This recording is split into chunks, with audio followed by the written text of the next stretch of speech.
Let's talk about something that doesn't get discussed enough. The truth about the South African music industry in 2025. Not the glitz, not the awards shows. The real day-to-day where 99% of us live. Because I've been in this game long enough, as a producer, a voiceover artist, a sync composer, to see how things really work behind the scenes. And honestly, a lot of what people think they know is outdated, or just flat out wrong. So let's break down what's really happening, what's changing, and how you can move smarter if you're trying to build something real in the music space this year. The first thing to take note of is that South Africa has one of the most structured rights ecosystems on the whole continent. We've got SAMRO, which handles your performance royalties. Capasso, which handles your mechanical royalties from digital platforms. And SAMPRA, which collects neighboring rights when your music is played publicly. And even RISA, which administers ISRC codes, oversees sales certifications and industry regulations. Now, the problem? Most creatives only ever register with one, and even then, they stop after uploading 1 or 2 songs and never follow through. I've said this in another video, but it's worth repeating here. You don't earn because you register somewhere. You earn because your work is active, it's visible, and correctly linked to usages. And yet, most people I speak to have no idea how to track usage, log performances, or follow up on unpaid royalties. The next thing to understand is that the money isn't just in streaming. Everyone's focused on Spotify plays and YouTube views. And don't get me wrong, those have value. But what about sync placements? What about broadcast royalties? What about live performance fees? What about neighboring rights? The 2024 SAMRO report showed that over 429 million was distributed in royalties, and yet very few producers I speak to are registering their works properly, or tracking TV usage, or even reading their royalty statements.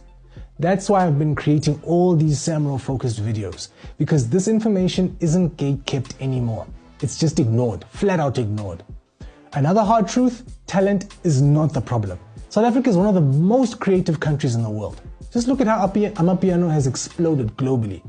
We have raw talent, we've got genre innovation, global curiosity, but what's missing is ownership, catalog ownership, rights literacy, professional systems. Too many artists are waiting to be discovered instead of structuring their business. And in 2025, structure is what is going to pay you. Now let me say this plainly.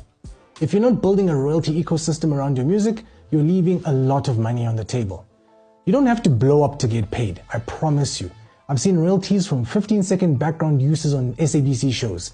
I've had tracks I almost threw away, just end up in multiple episodes of a reality show. Just like that. I promise you, none of those placements came from chasing clout. They came from treating my music like IP. If that term feels foreign to you, intellectual property, we need to change that. Because your unreleased beat folder is not just music. It's not throwaway tracks. It's not, it's potential income. It's long-term leverage.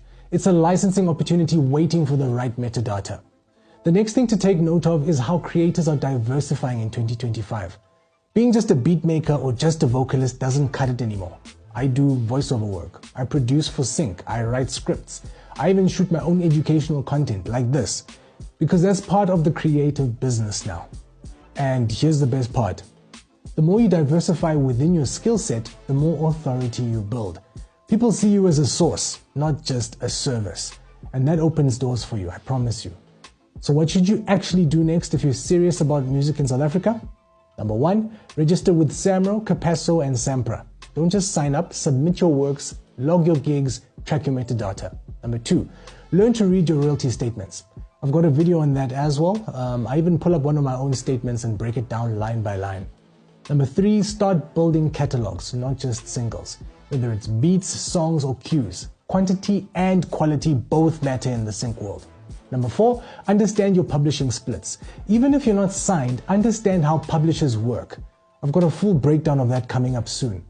Number 5, think long-term with your music. Not every song needs to go viral. Some of my highest earning tracks were never released publicly. So here's the truth about the South African music industry in 2025. It's not broken, it's underutilized. There's money flowing, the systems exist, international interest is growing. But if you're not playing the game properly, you'll keep saying things like, SAMRO doesn't pay, there's no money in music, when really the money was just waiting for you to act like a business. This channel exists to close that gap, to help creators like me, who didn't grow up knowing this stuff, finally build something sustainable that they can be proud of. If this video resonated with you, go check out the rest of the Samro playlist I have going on, or one of the others on music publishing and royalties. They'll give you the practical tools to move from confusion to control over your catalog. And if you've made it this far, you're not here by accident. So let's keep building. Let's make this industry work for us, not just the top 1%. Peace.